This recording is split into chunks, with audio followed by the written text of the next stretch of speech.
Hi folks, this is Ben with Ben's Campers, and today I want to show you guys this 1997 Wilderness, Fleetwood Wilderness travel trailer. At a glance, this isn't a very exciting trailer.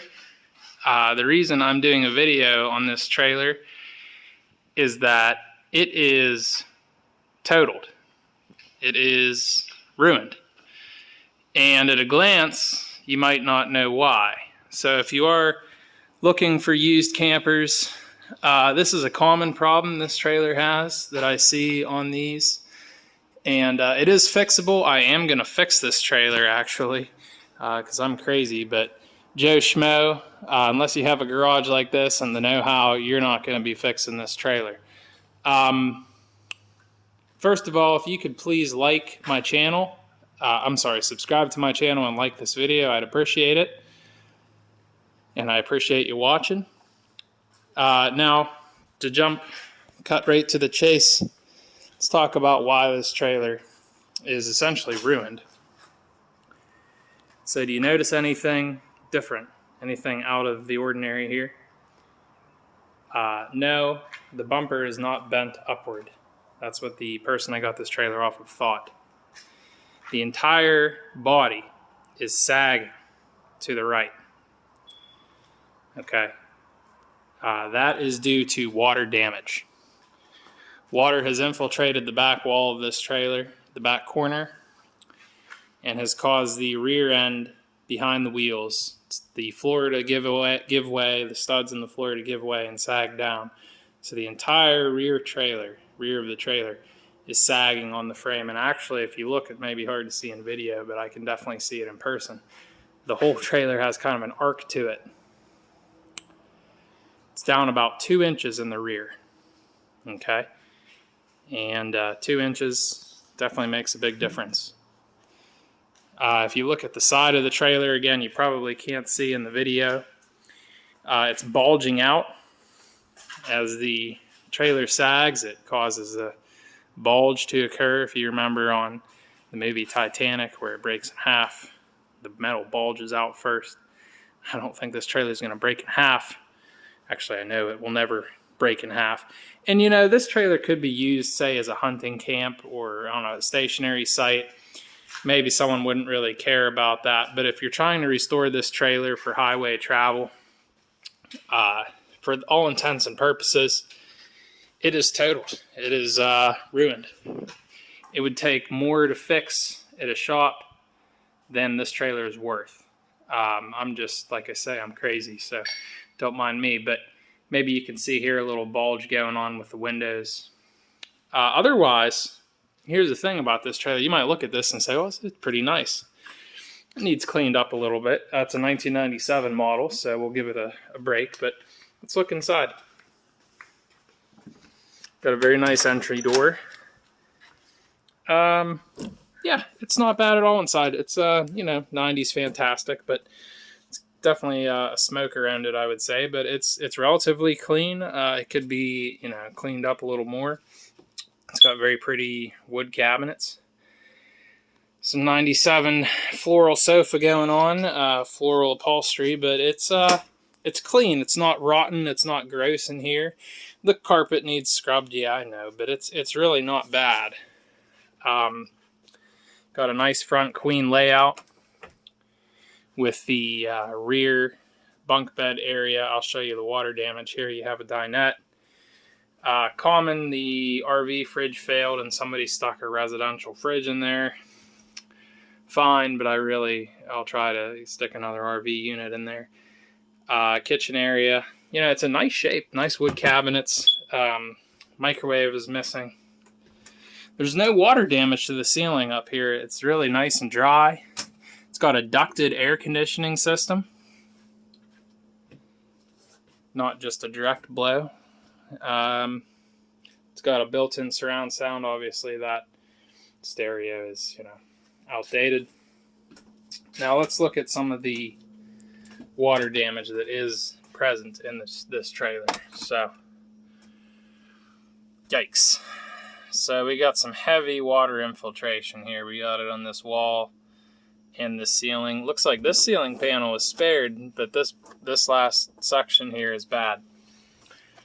In the bathroom, switch somewhere. Never turned the lights on in this trailer, actually. There we go. Again, we have water damage. We have a soft wall, really soft. You can see this little drip. This might not look like much. That basically means that water is back in these screws. So you have heavy water infiltration. Yeah. Nice bathtub, needs cleaned up. Here you have some stains on the floor. The floor is solid right here. Trailer's shaking all over the place. But if we look over here, as I pointed out to the previous owner, and again under here, oh, they give you a light, look at that. More of the heavy water damage. Whoop. Now here's where the problem is evident. There's your hot water tank. This floor is saturated. I can smell the must, the rot. This compartment door probably leaked, but I don't think that's the main issue with the trailer. I think that back corner and all the way up to the roof seam is our culprit. But as you can see, maybe you can't see on the video, but the floor arcs down this way because you have the frame rail of the trailer, the steel frame rail coming back here. Now that's fine. But then to the left of it, it arcs down because all of that structure has failed under there. So all this needs taken apart. So all this needs to come out. This is an outside-in repair. If you look here, you can actually see that this panel is sloped down. The wall has sunk down. This is the wheel well. At this edge of it here is fine. As I said, behind the wheel well, however, the wall has sunk down and left the panel behind about an inch, a little less maybe. And under here, you probably can't see, but a little more of the sagging floor. So this trailer is as fair as it may look. By all intents and purposes, if you were to repair this professionally, which I'm going to do, it is a total loss. It would cost you thousands and thousands of dollars to pay somebody. Materials, well, you know, material prices are up, but so are trailer prices. So this may be, you know, 3 years ago may have been a trailer that you junked or used for parts or just stuck in the woods to be a hunting shanty and let rot away. But now, I think it's worth saving. So I'm going to go ahead today. We're going to level it out. And I'm going to start removing this rear wall from the outside. That's going to give me a scope as to what I've gotten into here. All this along here, all this wood in the bottom is going to need replaced. We're probably going to have to take this panel off. Oh, I sure hope not, but we'll see what we can get away with when we open it up here. So, thanks for watching. Again, like and subscribe. I appreciate that. If you like trailers, got a few more of them here, as you can see, and a lot more content coming. So, you guys have a great day from Western Pennsylvania. Okay, folks, I want to update you on the progress with the 97 Fleetwood Wilderness. So I got the rear wall removed, and I've carved out what I would say most of the cancer in the floor. Gone ahead and cut out all the rot. You'll see some wood that still looks rotten. Really, it's just wet.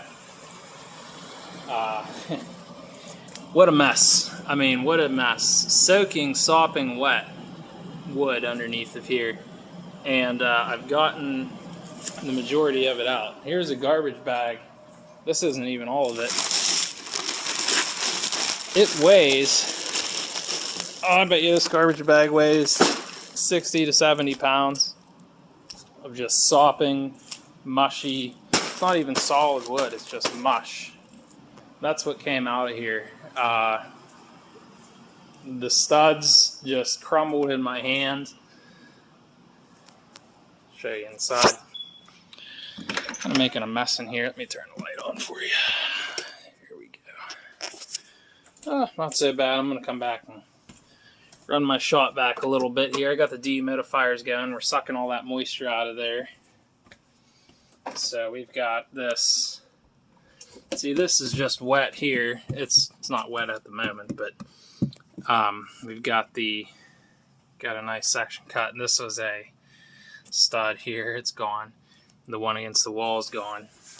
And then back here, they're pretty rough. So we're going to go ahead and clean this up now and continue the dehumidification to get all that moisture. There's still a little bit of cancer there. I got to figure out how I'm going to cut out without taking this wall out. I don't feel like doing that.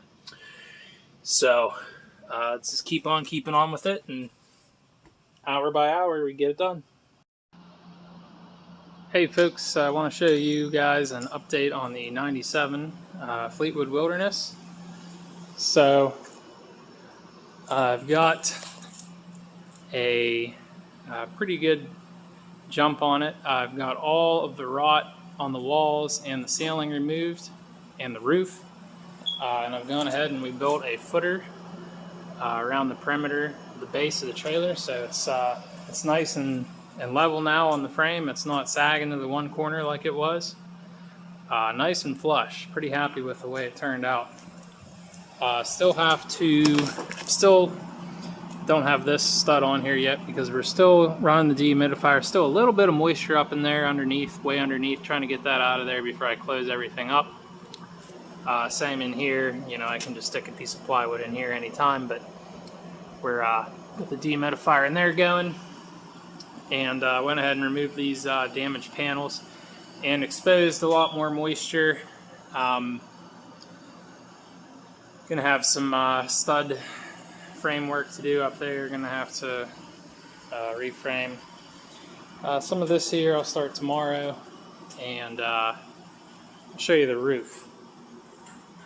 Go up on the ladder here. You see I have the rubber pulled back, the rubber membrane. It does have a nice rubber roof.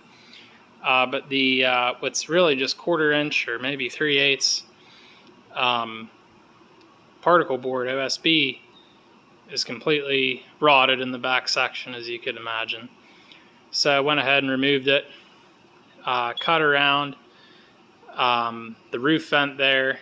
I'm going to splice in the new pieces, I should say. I didn't remove the roof vent from the trailer. There's an argument that I should do that.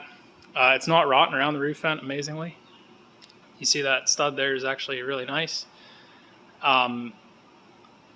This is not a restoration, meaning we're not going for, you know, making it look brand new like it never had anything happen.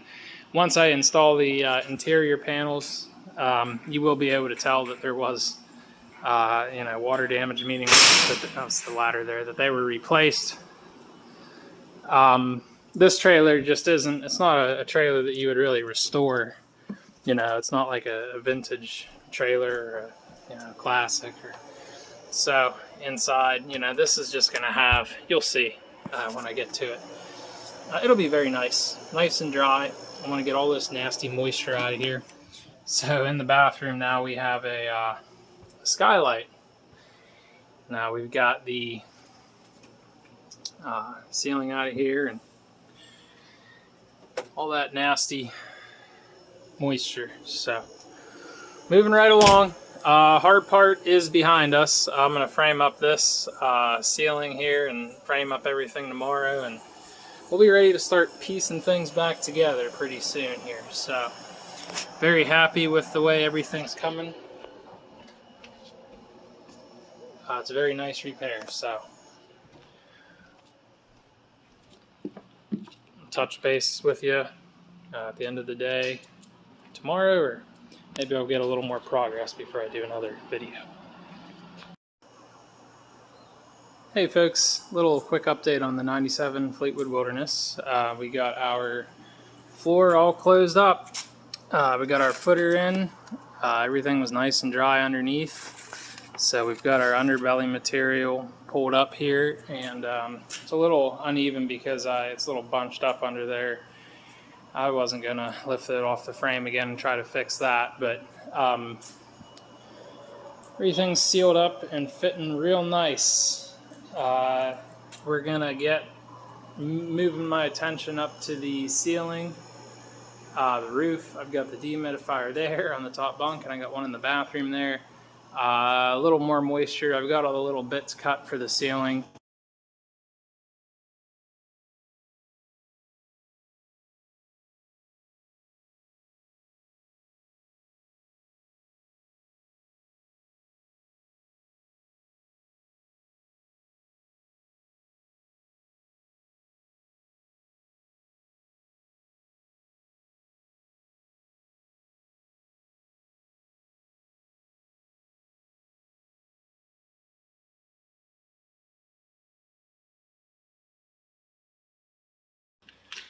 Hey folks, quick side note here. If you are attempting a similar repair, one of the most difficult parts of the job is putting the J-channel back on the corner.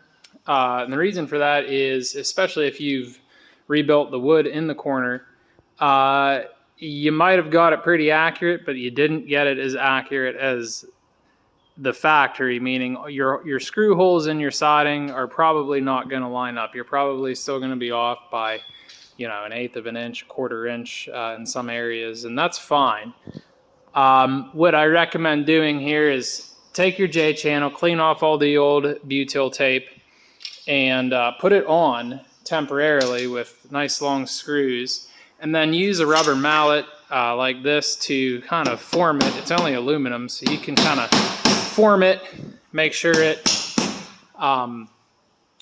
lines up real well and covers all the creases and seams and everything's overlapping the way it's supposed to be. Do that before you put your butyl tape on. If you try to put that tape on without doing this process first, you're just going to have a mess on your hands trying to get that thing to go on correctly and fit it on. This saves you a lot of trouble. So just a quick side note, we're almost done here for the reveal for you. Hi folks, this is Ben with Ben's Campers, and I'm happy to say that I'm all finished with the 97 Fleetwood Wilderness, and gave her a bath, and she's ready for delivery to the owner, the new owner who purchased the trailer, actually, before I was even finished with it. So I want to show you, floor is wet, I actually washed the trailer half inside of the garage here. Yeah, so the back wall is on. Everything is back the way it should be and sealed up real nice. So I like to use a product called ProFlex RV Sealant. They do not sponsor me for this video, hint, hint. But it is the best stuff you can use on an RV. Whoops, almost tripped. My garage is a mess. The caulking from Lowe's or Home Depot is not what you use on your RV. So keep that in mind. Okay, so let's go inside and see my handiwork here. And we're going to take our shoes off because I cleaned everything up real nice for the buyer. And this trailer is looking really good. Really happy with everything. Got our front queen layout there. Everything's in real nice shape. Sealed up the whole roof. Well, I did all the seams, anything that looked suspicious. Now here's where we were rotten. Here's where our damage was. We've got a very nice paneling finish. Yes, it's just Lowe's paneling. But I think it turned out pretty dang slick, and I'm pretty happy with my handiwork there, if I do say so. So that is nice and dry and clean and doesn't smell like rot. So we'll look at the bathroom here. Same thing with the ceiling. How about that? Nice ceiling panel in there. Almost looks factory. This wall here is still soft, but I dehydrated it from the backside, so you won't have to worry about any actual moisture in there. Yeah, I could keep going with repairs in this trailer. we're just really not going to do that on a trailer like this. It's just not worth it. You know, I've already exceeded really what this trailer mandated. So got about 80 hours into this one, guys. I way understated. I thought about 40 when I started this. Really, that's probably about right. 40 hours of hard work, and then 30 or 40 of cleaning and sitting there staring at things and thinking about how you want to approach different parts of this job. It is a difficult job. If I had to rate it on a scale of 1 to 10, I would say it's an 8. So if you're not a carpenter, I'm not saying I'm any professional carpenter, but at least I know how trailers are built, and I'm handy with tools, so I'm able to do that. But it's not for your backyard Saturday weekend warrior, guys. If you don't have that big garage, if you are looking for a trailer like this, you know, they're cheap. You see them with a little bit of water damage, low prices like this one was, and you think, oh, you know, it just needs a couple pieces of paneling. That's just not the case. It needs an entire rebuild. You see it sitting nice and level on that bumper there, and then more scrunched up aluminum underneath. So this one's a wrap. It's heading up on the mountain to be somebody's camp, so they'll enjoy it. My hard work has paid off. So I appreciate you guys watching. If you could please like and subscribe. Like the video and subscribe to this if you like this content. I promise I'll get a better camera and do a little better, more organized job of video shooting here in the future. Right now, my main focus really is actually fixing the trailers, turning the wrench and turning the drill, if you will, not really being a videographer at this time, but I'm getting there. So appreciate you. Hope you have a great day, and God bless you.